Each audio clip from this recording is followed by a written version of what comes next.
অবশ্যই মনে রাখবেন কোনো অবস্থাতেই এই তিনটে ইউনিটকে কানেক্ট করা যাবে না ডিসিতে। ভোটের দিন সকালে এই তিনটে মেশিনকে কিভাবে কানেক্ট করবেন আসুন আমরা দেখে নিই। প্রথমে আমরা ব্যালট ইউনিটের কেবল ভিভিপ্যাডের সাথে কানেক্ট করব। এই যে ব্যালট ইউনিটের কেবল দেখছেন এখানে টপ লেখা আছে ওপরে এবং একদিকে ব্ল্যাক এবং একদিকে রেড। ঠিক সেই রকমই এই ভিভিপ্যাডের পেছনের যে কম্পার্টমেন্টের পেছনটাতে যেখানে আপনি কানেক্ট করবেন সেখানেও দেখবেন যে এখানে এদিকে একটা রেড আর এদিকে ব্ল্যাক আছে। ঠিক সেইভাবেই এই কেবলটাকে রেডের দিকে রেড এবং ব্ল্যাকের দিকে ব্ল্যাক রেখে এবং টপ যে কথাটা লেখা আছে সেই টপটা ওপরে থাকবে। এইভাবে আস্তে করে যদি এখানে ঢুকিয়ে যদি একটুখানি প্রেস করে দেন একটা খট করে আওয়াজ হবে, তাহলে বুঝবেন যে ভিভিপ্যাডের সাথে বিইউ কানেক্ট হয়ে গেছে। এরপরে ভিভিপ্যাডের কেবল আমরা কানেক্ট করছি কন্ট্রোল ইউনিটের সাথে। ঠিক একই রকম এইখানেও এই কেবলেও কিন্তু একদিকে ব্ল্যাক এবং একদিকে রেড আছে এবং ওপরে টপ লেখা আছে। এই কন্ট্রোল ইউনিটেও যেখানে আমি কানেক্ট করব কেবল সেখানেও একদিকে ব্ল্যাক এবং একদিকে রেড আছে। তাহলে আমি এই কেবলের যেদিকে ব্ল্যাক সেদিকে ব্ল্যাক রাখবো এবং যেদিকে রেড সেদিকে রেড রাখবো এইভাবে, এবং টপ এই কথাটা অবশ্যই ওপরে থাকবে। এইভাবে আমি কানেক্ট করছি আলতু করে ঠেলে। আরেকবার আমি বলছি, এখানে প্রেস করলে খোলার সময় আমাকে এই দুটো নবকে প্রেস করতে হবে, প্রেস করে এটাকে খুলতে হবে, কিন্তু ঢোকানোর সময় আমি প্রেস করব না, জাস্ট এই কেবলটাকে আলতু করে এখানে রেডের দিকে রেড এবং ব্ল্যাকের দিকে ব্ল্যাক করে একটা খটখট করে আওয়াজ হবে দুদিকে, তাহলে বুঝতে হবে যে এই কেবলটা কানেক্ট হয়ে গেছে কন্ট্রোল ইউনিটের সাথে। এখন আমাদের এই তিনটে ইউনিট কানেক্টেড। আমরা প্রথমে সিইউটাকে সুইচ অন করব।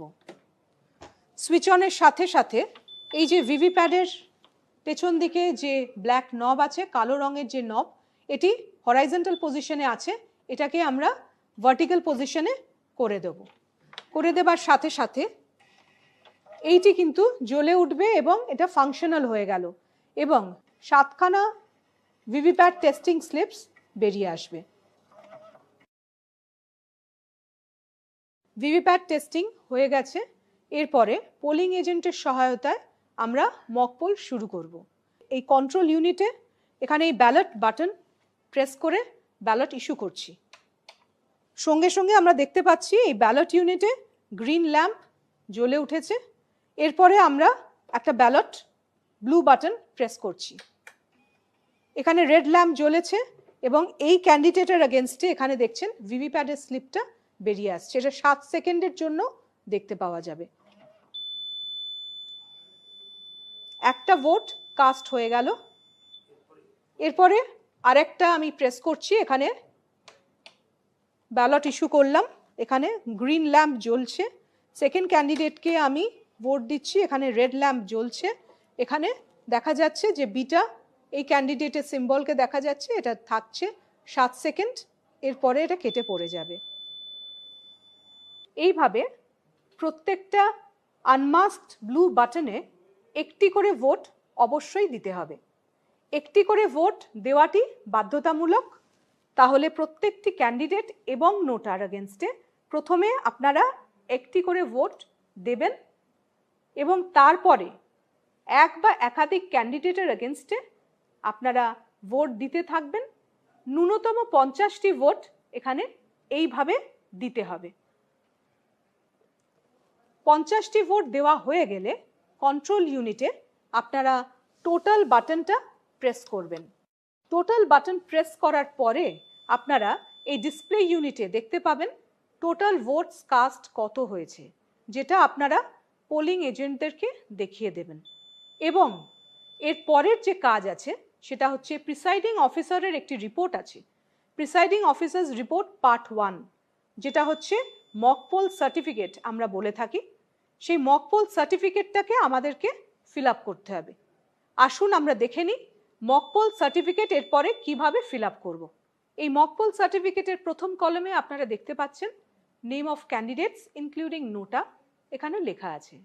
অর্থাৎ আপনাদেরকে ক্যান্ডিডেটদের নাম সিরিয়ালি লিখতে হবে এবং পরের কলামে যেটা আছে সেখানে হচ্ছে কোন ক্যান্ডিডেটের এগেনস্টে কটা ভোট কাস্ট হয়েছে সেইটা লিখতে হচ্ছে।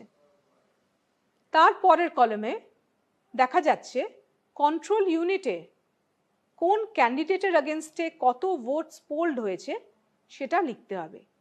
তাহলে সেইটা দেখার জন্য আমাদেরকে কন্ট্রোল ইউনিটের প্রথমে ক্লোজ বাটনটি প্রেস করতে হবে। ক্লোজ বাটনটা প্রেস করলাম। প্রেস করার সাথে সাথে আমরা একটু ওয়েট করব, যতক্ষণ না এই ডিসপ্লে ইউনিটে শো করবে যে পোল ক্লোজড এই কথাটা আসবে, ততক্ষণ আপনারা ওয়েট করবেন।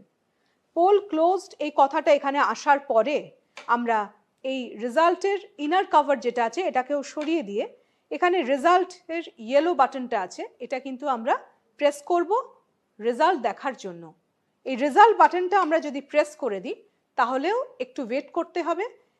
কন্ট্রোল ইউনিট অটোমেটিক্যালি আপনাদেরকে দেখিয়ে দেবে কোন ক্যান্ডিডেটের এগেনস্টে কত মক পোল কাস্ট হয়েছে, সেই ক্যান্ডিডেটের এগেনস্টে কোন ক্যান্ডিডেটের এগেনস্টে কত ভোটস কাস্ট হয়েছে সেটা কিন্তু আপনাদেরকে প্রিসাইডিং অফিসার্স রিপোর্টে কলাম 3-তে ওখানে নোট ডাউন করতে হবে। এইভাবে প্রত্যেকটা যখন শেষ হয়ে যাবে প্রত্যেকটাই কিন্তু পোলিং এজেন্টদের সামনেই দেখিয়ে দেবেন। এইভাবে কন্ট্রোল ইউনিটের ভোটস কাস্ট কত হয়েছে সেইটি নোট ডাউন করা হয়ে যাবার পরে আপনাদেরকে ভিভিপ্যাটে চলে আসতে হবে। ভিভিপ্যাটের স্লিপগুলো এই ভিভিপ্যাট স্লিপস কম্পার্টমেন্ট থেকে বার করতে হবে, করে একটি একটি করে গুনতে হবে। গুনে এই প্রত্যেকটি কন্ট্রোল ইউনিটের ক্যান্ডিডেটের এগেনস্টে কত ভোট কাস্ট হয়েছে তার সাথে ওই ভিভিপ্যাটের স্লিপ প্রথমে সেগ্রিগেট করে নিতে হবে এবং তারপরে ক্যান্ডিডেট ওয়াইজ সিম্বল ওয়াইজ আপনি গুনে নেবেন এবং এই কন্ট্রোল ইউনিটের রেজাল্টের সাথে ভিভিপ্যাটের স্লিপের সংখ্যা মিলে যেতে হবে এবং প্রিসাইডিং অফিসার্স রিপোর্টের কলাম 4-এতে এই কলাম 4-এ আপনি ভিভিপ্যাটের স্লিপের রেজাল্টটা লিখতে হবে। তাহলে প্রিসাইডিং অফিসার্স রিপোর্টে পার্ট 1-এ কন্ট্রোল ইউনিটের রেজাল্ট লেখা হয়ে গেল, ভিভিপ্যাট থেকে স্লিপ বার করে নিলেন সেটাও লেখা হয়ে গেল, দুটো রেজাল্ট ম্যাচ করে যাচ্ছে। এরপরে পোলিং এজেন্টদেরকে দিয়ে আপনারা প্রিসাইডিং অফিসারের রিপোর্ট সাইন করিয়ে নেবেন। প্রত্যেক পোলিং এজেন্ট যারা প্রেজেন্ট আছেন তাদেরকে দিয়ে প্রিসাইডিং অফিসার্স রিপোর্ট সাইন করানোর পরে এই ভিভিপ্যাটের স্লিপের পেছনে একটা মক পোল স্লিপ স্ট্যাম্প লাগাতে হবে। এই প্রত্যেকটা স্লিপের পেছনে স্ট্যাম্প লাগানোর পরে আপনাদেরকে একটা ব্ল্যাক এনভেলপ দেওয়া হবে, যে ব্ল্যাক এনভেলপের মধ্যে আপনাকে ওই স্লিপগুলোকে ভরে দিতে হবে। এই রকম একটা ব্ল্যাক এনভেলপ দেওয়া হবে। এই ব্ল্যাক এনভেলপের মধ্যে আপনাকে number and name of AC এবং number and name of polling station এইটা আপনাদেরকে একটা গ্লিটার পেন দেওয়া হবে, সেই গ্লিটার পেন দিয়ে লিখতে হবে এবং এই ব্ল্যাক এনভেলপ তারপরে গালা সিল করতে হবে এবং একটা পিঙ্ক পেপার সিল দেওয়া থাকবে, যে পিঙ্ক পেপার সিলটা দিয়ে আপনাদেরকে সিল করতে হবে। গালা সিল করবার পরে এই এনভেলপটা এইরকম হবে, এইভাবে আপনারা গালা সিল করবেন এবং পিঙ্ক পেপার সিলের দুটো পোর্শন, একটা পোর্শন এই ওপরের দিকে থাকবে আর একটা পোর্শন এই নিচের দিকে থাকবে এইরকমভাবে। এবারে আমরা মেশিনকে প্রস্তুত করব অ্যাকচুয়াল পোলের জন্য। মোস্ট ভাইটাল পয়েন্ট যেটা মনে রাখবেন, অবশ্যই এই মক পোলের ডেটাটা কন্ট্রোল ইউনিট থেকে ক্লিয়ার করতে হবে। এই মক পোল ডেটা ক্লিয়ার করবার জন্য এই রেজাল্ট সেকশনের পাশে একটি ক্লিয়ার বাটন আছে, এই ক্লিয়ার বাটনটিকে কিন্তু প্রেস অবশ্যই করতে ভুলবেন না। আমি ক্লিয়ার বাটনটা প্রেস করলাম। ক্লিয়ার বাটন প্রেস করলে এখানে দেখাচ্ছে ডিলিটিং পোল্ড ভোটস।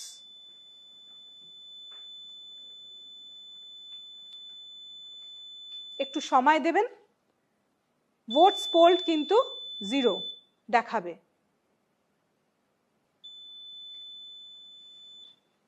এখানে টোটাল পোল্ড ভোটস 0 দেখাচ্ছে। এইভাবে প্রত্যেক ক্যান্ডিডেটের এগেনস্টে ভোটস পোল্ড কিন্তু 0 দেখাবে। প্রত্যেক পোলিং এজেন্টকে দেখাবেন যে প্রত্যেক ক্যান্ডিডেটের এগেনস্টে ভোটস পোলড হচ্ছে 0। সবাই স্যাটিসফাইড হবেন। তারপরে এইটা সবটা দেখানোর পরে টোটাল বাটনটা এখানে প্রেস করে আরেকবার দেখিয়ে দেবেন টোটাল ভোটস পোলড হচ্ছে 0। অবশ্যই একটু করে সময় দেবেন যতক্ষণ না কন্ট্রোল ইউনিট তার ডিসপ্লে ইউনিটের সবটা দেখাচ্ছে।